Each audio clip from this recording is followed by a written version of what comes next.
এবং বিশেষ করে বাংলাদেশের এই 18 কোটি মানুষ যারা এই কষ্টের মধ্যে আছেন, এই বন্যা হঠাৎ করে বন্যা সিলেট, মৌলভীবাজার এবং কুমিল্লা, নোয়াখালী, ফেনী সহ বাংলাদেশের বিভিন্ন অঞ্চলে যে বন্যা হয়েছে, বন্যার্ত মানুষের পাশে যাতে আমরা সবাই দাঁড়াই দলমতের ঊর্ধ্বে উঠে। আজকে দেশের মধ্যে যে একটি বিভীষিকাময় অবস্থা, সারা বাংলাদেশের 18 কোটি মানুষ জিম্মি হামিদ কারজাই, ডক্টর ইউনূস এবং তার যারা দূষররা এখন জোর করে ক্ষমতা দখল করে, আমি সিলেটের মেয়র আনোয়ারুজ্জামান চৌধুরী, আমি সহ 12টি নির্বাচিত মেয়র এবং যত উপজেলা চেয়ারম্যান, পৌরসভার চেয়ারম্যান সহ সবাইকে এক কলমের কাঁচায়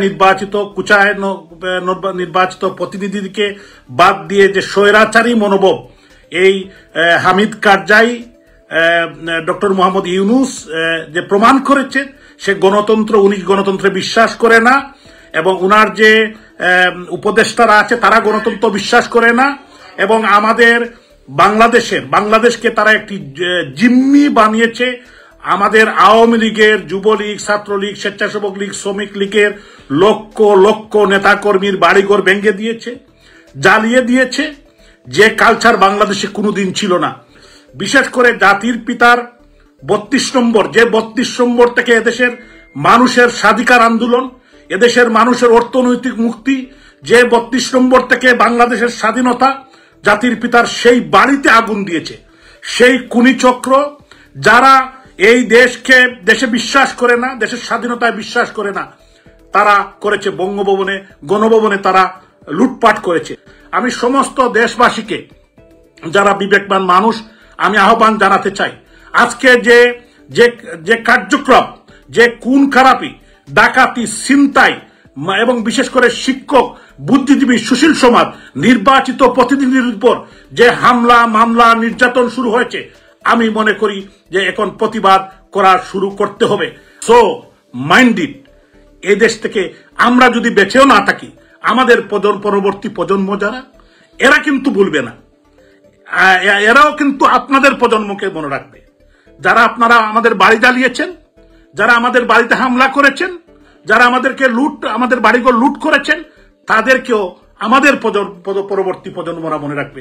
যারা কিন্তু এই কথাগুলো বলছি মনের দুঃখে বলছি। আজকে কিন্তু প্রত্যেকটি এলাকার মানুষ আজকে অসহায়, তারা কেউ শান্তিতে থাকতে পারছেন না। কেন? এটা তো রাজনৈতিক পট পরিবর্তন হতেই পারে, একটি দেশের পট পরিবর্তন হতেই পারে, জোর করে পট পরিবর্তন করে দিয়ে আমাদের লক্ষ লক্ষ নেতাকর্মীর বাড়ি জ্বালিয়ে দেওয়া। আমি আবারও সবাইকে ধন্যবাদ জানাই। আপনারা ভালো থাকবেন। আমি যদি কোনো ভুল ত্রুটি করি আমার কথার মধ্যে আপনারা মাফ করে দিবেন। আমি সমস্ত দেশবাসীকে এবং যারা প্রবাসে আছেন, আমাদের দেশের মা বোন, ভাই বোন, বিরাদর, আমি সবাইকে আহ্বান জানাবো, এই অন্যায়ের বিরুদ্ধে আপনারা প্রতিবাদ করুন। আমি আবারও বলতে চাই যে রাজনৈতিক কারণে আমাদের ভুল ত্রুটি অবশ্যই আছে, আমাদের ভুল ত্রুটিগুলো আমরা অবশ্যই শুধরাতে চাই, কিন্তু আমাদের ভুল ত্রুটি আমরা কি করেছি যে এর থেকে 1000 গুণ বেশি গত এক সপ্তাহে, 10 দিনে, তার 15 দিনে এটা করেছে। এটা করে বাংলাদেশকে একটি অরাজক পরিস্থিতি, বাংলাদেশকে একটি ফেল রাষ্ট্রে তারা পরিণত করতে চায়। এটা কার স্বার্থে? কাদেরকে তারা এখানে আনতে চায়? তারা কি সেন্ট মার্টিন দিতে চায়? এই বাংলার মানুষ, 18 কোটি মানুষ মানবে না।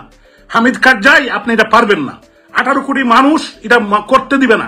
মানুষের রক্তের উপর দিয়ে আপনি এই দেশকে পরাধীন করতে পারবেন না। এই দেশ বাংলাদেশ থাকবে, বাংলাদেশের মানচিত্র থাকবে, বাংলাদেশের পতাকা থাকবে। ইনশাল্লাহ আমার মাতৃভূমি, আমার বাংলাদেশ, আমার মা মাটি, বঙ্গবন্ধুর বাংলাদেশ বেঁচে থাকবে ইনশাল্লাহ তাআলা। আপনারা সবাই ভালো থাকবেন, সুস্থ থাকবেন, আমার জন্য দোয়া করবেন এবং আমাদের যে প্রাণের বাংলাদেশ, এই বাংলাদেশ ভালো থাকুক। এবং আমি আবারও আহ্বান জানাই, সমস্ত পৃথিবীর যেখানে বাঙালিরা আছেন, আমাদের ভাই বোনেরা, এই বন্যার্ত মানুষের পাশে দাঁড়ান। আমাদের প্রাণপ্রিয় বাংলাদেশের মানুষের যে এলাকায় আছেন, বানবাসী মানুষ, যারা বাচ্চারা, শিশুরা, কারণ এটা আমাদের দেশের মানুষ। রাজনৈতিক ডিফারেন্স থাকতে পারে, কিন্তু এই রাজনৈতিক ডিফারেন্সের ঊর্ধ্বে উঠে আমরা দেশকে বাঁচাতে হবে, আমাদের দেশের মানুষকে বাঁচাতে হবে, এই বন্যার্ত মানুষকে বাঁচাতে হবে। আপনারা সবাই ভালো থাকবেন, সুস্থ থাকবেন এবং বিশেষ করে আমার প্রাণের সিলেটের মানুষ, আমার হযরত শাহজালাল রহমতুল্লাহ আলাইহির মানুষ এবং যারা আমাকে ভোট দিয়ে নির্বাচিত করেছেন, আমি আপনাদের এক অযোগ্য সন্তান, আমি আপনাদের জন্য কিছু করতে পারি নাই, আপনারা আমাকে মাফ করবেন। ইনশাল্লাহ যদি আল্লাহ তাআলা আমাকে কোনো সুযোগ দেন এই সিলেটের মানুষের জন্য আমি কাজ করে যাব, এখনো কাজ করে যাব, আগামী দিনও যদি আমার কিছু দেওয়ার থাকে আমি অবশ্যই দিব। কারণ আপনারা আমাকে ভালোবেসে ভোট দিয়েছিলেন, আমি পারলাম না, আমাকে জোর করে আমাকে বাতিল করে দেওয়া হয়েছে। আমি নির্বাচিত প্রতিনিধি, আমাকে এরকম আমাকে এবং যারা মেয়র সাহেব আছেন, যারা উপজেলা চেয়ারম্যান, যারা উপজেলা চেয়ারম্যান এবং পৌর মেয়র যারা আছেন তাদেরকে এরকম এক কলমের কুচায় ও স্বৈরতান্ত্রিক ভাবে পারে না, এই সরকার পারে না, কিন্তু তারপরে করেছে, অবৈধভাবে পার্লামেন্ট বাতিল করেছে। এর হিসাব একদিন এই বাংলার মাটিতে হবে। আপনাদের সবাইকে অসংখ্য ধন্যবাদ। সবাই ভালো থাকবেন, সুস্থ থাকবেন, আবারও বন্যার্ত মানুষের পাশে দাঁড়াবেন। জয় বাংলা, জয় বঙ্গবন্ধু, জয় হোক শেখ হাসিনা, জয় হোক।